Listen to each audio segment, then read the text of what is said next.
ọ dawana onu ndị Agụata ọ mụ na-akpọcharị esi m ọwụwa anyanwụ ndị Naijiria bịa ebute m Lagos steeti ịnọkwari ndị be anyị na Harvest and Bazaar ibe eji enye obi aṅụrị Ahamadike Chukwu gọzie ego otu ịgba sụwara ya bịa n'aka na ọkụ agịrị nwata n'aka anaghị ele cha Ichie Ume Ejiakụ Frank Ume aga iyi nukwute mmụọ a great philanthropist negharị anya iji ahụ Ichie Chitere Ude ọchịla ọzọ Ichie James Ezifoma awụrụ m Usman simple but powerful simple but mighty agwụrụ m ndị ọgaranya hụ ndị okwu na-agala ọnụ agwụrụ m ndị mma etinye ọnụ n'okwu banyere m nnukwu nkwado enyere onu ndị Agụata nnukwu nkwado a na-eri ọna alụ akpụ anya ọ na wezi ibe mba evuru m nkwụ enu gbanye na ngwọ ọbụla ọgbara Igbo ha obodo ọbụla nwere ibe eji maraba Agụlechukwu Brothers Club ABS awụka ka eji mara obodo anyị ịnụ ha na tichoncho ya ịma na mmemme hene onu obodo ndị na-atọ m ụtọ mana ọdụ ka Agụata atọ uchara anyị jee na-edu nwata ozi agwa ya ihe o ji ekwu ma o ruo n'ike edo n'aka nwoke na-apị ụkwa na ibe na-eme anyị esienele ọha ji abịarichani Agụlechukwu kwadoro eji enwe onu ndị Agụata wrestling event eji m ekwuwe onwe m n'okwu ngwa doonu ntị ka unu nụ from the horse's mouth ka anyị na ivu gwazie anyị okwu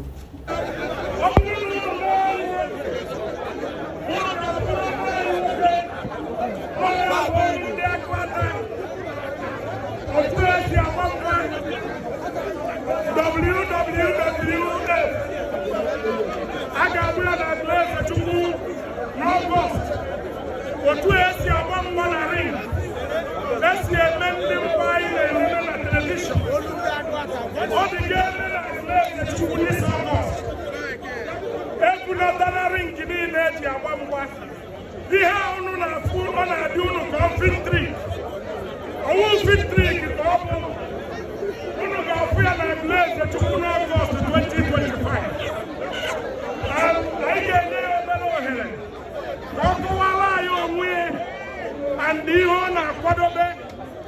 mba niile nọ n'anya mba ga-abịa Agụlechukwu n'Ọgọst a because a ga-agba mgba na Agụlechukwu ụwa niile amarago maka mgba a na-ekwu okwu ya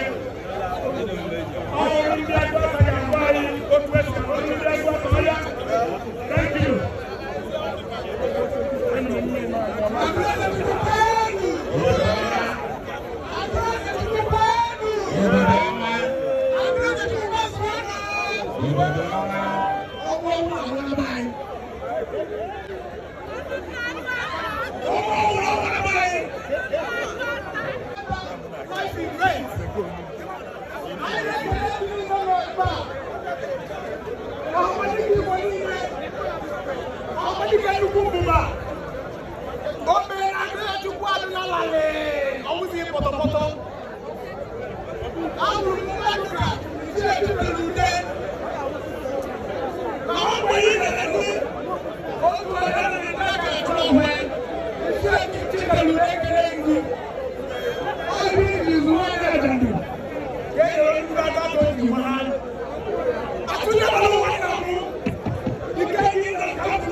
Onyinye Chukwu nyere m n'aka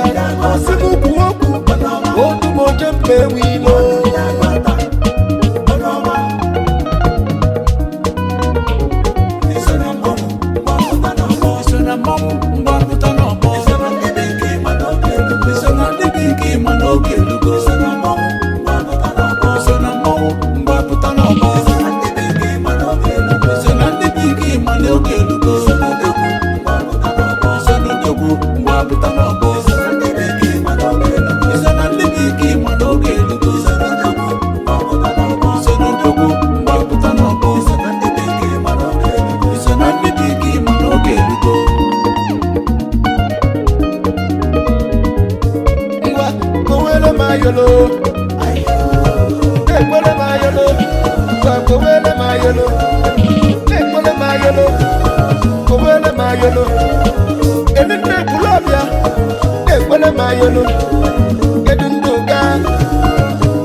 isi akpa eje